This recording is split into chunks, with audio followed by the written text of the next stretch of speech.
किसी ने बड़े कमाल की बात कही है कि जिंदगी में कभी आप हार मानने की सोचें तो उस कारण को याद कीजिएगा जिसकी वजह से आप अब तक मैदान में डटे हुए थे।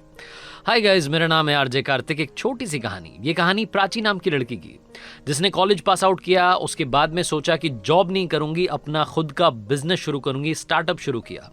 5-6 महीने तक सब कुछ ठीक चल रहा था, लेकिन लॉस हुआ और वो बंद हो गया। दोस्तों ने भी काफी साथ दिया था, दोस्तों के साथ में सब कुछ शुरू किया था, लेकिन 5-6 महीने बाद जब वो बंद हुआ तो प्राची धीरे धीरे डिप्रेशन की तरफ जाने लगी। उसको लगा कि उसका एक सपना था, एक ड्रीम उसने देखा था जो कि अचीव नहीं हो पाया। उसकी फैमिली ने काफ़ी बार समझाया लेकिन बात नहीं बनी, दोस्तों ने समझाया, बात नहीं बनी। उसकी एक प्रोफेसर मैम थी जिन्होंने कि उसे कॉलेज में पढ़ाया था। एक दिन मैम ने प्राची को बुलाया कि बेटा घर पर मिलने के लिए आना। जब प्राची वहाँ पहुँची तो मैम ने उससे कहा कि बेटा क्या रीज़न है, मुझे मालूम चला, घर वाले आपके बता रहे थे, दोस्त बता रहे थे कि आप बड़ी परेशान रहती हो। तो प्राची ने बोला कि मैम क्या बताऊँ, मैंने 5-6 महीने स्टार्टअप किया, बड़ी मेहनत की, तन मन धन के साथ में काम शुरू किया, लेकिन कुछ भी नहीं बन पाया। सारे एफर्ट्स कर दिए लेकिन रिजल्ट ज़ीरो रहा। मैम जो थी उन्होंने कहा कि बेटा इसमें घबराने वाली क्या बात है, ज़िंदगी में काफ़ी लोग फेल होते हैं, कोई पहली बार तो किसी के साथ ऐसा हुआ नहीं है। प्राची बोल रही थी कि मैम मुझे तो समझ में नहीं आ रहा है कि लाइफ में चल क्या रहा है, इतने एफर्ट्स करने के बाद में भी अगर रिजल्ट ना मिले तो मुझे नहीं लगता कि लाइफ का कोई मतलब है। तो जो मैम थी, जो प्रोफेसर थी, उन्होंने कहा कि बेटा मेरे साथ एक बार आओ। वो अपने गार्डन की तरफ लेकर के गई प्राची को, और गार्डन की शुरुआत में एक टमाटर का पौधा उसको दिखाया जो कि मर चुका था। प्राची से कहा कि बेटा इसको देखो। तो प्राची ने बोला कि मैम इसको क्या देखूँ, ये तो खुद मेरी तरह मरा हुआ है।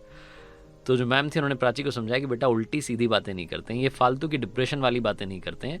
मैं आपको जो समझाना चाह रही हूँ वो ये समझाना चाह रही हूँ कि मैंने खुद भी इस टमाटर के पौधे को सारी वो चीज़ें दी जिसकी इसको ज़रूरत थी। बीज डाला, उसके बाद में खाद डाला, कीटनाशक का छिड़काव किया, पेस्टिसाइड, सब कुछ, जिस जिस चीज़ की ज़रूरत थी सब कुछ किया, लेकिन ये फिर भी मर गया। अब इस पर मेरा कंट्रोल तो है नहीं, मेरा कंट्रोल था मेरी मेहनत पर जो मैंने पूरी की। तो प्राची ने बोला कि मैम जब आप यही बात खुद कह रही हैं तो मुझे क्यों समझा रही हैं? आप खुद ही तो कह रही हैं कि मेहनत हम कर सकते हैं लेकिन रिजल्ट पर हमारा भरोसा नहीं है। मैं तो आपको बोलना चाह रही हूँ कि जब रिजल्ट पर हमारा भरोसा नहीं है, जब वो ऊपर वाले के हाथ में है, तो फिर हम एफर्ट्स भी क्यों कर रहे हैं? हम क्यों अपने आप को परेशान कर रहे हैं? मैंने कॉलेज के बाद में जॉब इसलिए शुरू नहीं की थी क्योंकि मुझे स्टार्टअप करना था। मेरा सारा सपना फेल हो गया। प्रोफेसर को वाकई में लगा कि प्राची बहुत ज़्यादा डिप्रेशन की तरफ चली गई है, सिर्फ और सिर्फ उल्टी बातें कर रही है। उन्होंने एक बार फिर से समझाया कि बेटा मेहनत हमारे हाथ में है, रिजल्ट हमारे हाथ में नहीं है, फाइनल आउटकम हमारे हाथ में नहीं है, तुम समझो। लेकिन प्राची समझने को तैयार नहीं थी। वो जो मैम थी उन्होंने बोला कि बेटा आओ एक बार कॉफ़ी पीते हैं। वो अंदर लेकर के गई, लिविंग रूम में कॉफ़ी लेकर के आई मैम। उसके बाद जब कॉफ़ी पी रहे थे, जब प्राची ने कहा कि मैम मैं चलती हूँ, आपने समझाया उसके लिए थैंक यू सो मच है, आपने टाइम दिया उसके लिए थैंक यू सो मच है, लेकिन जो होगा हो जाएगा, जो होना होगा, आप परेशान मत होइए मुझे लेकर के। तो जो प्राची की मैम थी उन्होंने कहा कि बेटा जाने से पहले सिर्फ 1 मिनट के लिए मेरे साथ आओ। वो प्राची को अपने घर के पीछे वाले एरिया में लेकर के गई। वहाँ स्टोर रूम था, उस स्टोर रूम का दरवाज़ा खोला। जैसे ही दरवाज़ा खोला, अंदर लाल टमाटरों का ढेर लगा हुआ था। प्राची चौंक गई। उसने बोला कि मैम ये क्या, टमाटर का पौधा तो मरा हुआ था। तो जो प्राची की मैम थी उन्होंने बोला कि बेटा मैंने तुम्हें सिर्फ और सिर्फ गार्डन का पहला पौधा दिखाया था। वो पहला पौधा दिखाने के बाद मैं तुम्हें वापस लेकर के आ गई थी, तुमने पूरा गार्डन नहीं देखा। सिर्फ एक टमाटर का पौधा था जो मर चुका था, बाकी सारे वो थे जिनकी वजह से यहाँ पर लाल लाल टमाटर दिख रहे हैं। मैं तुम्हें सिर्फ ये समझाना चाह रही हूँ कि जो पहली बार फेल हो जाता है, अगर उसने यही मान लिया कि फेल होता रहूँगा तो वो कभी भी सक्सेस नहीं पाएगा।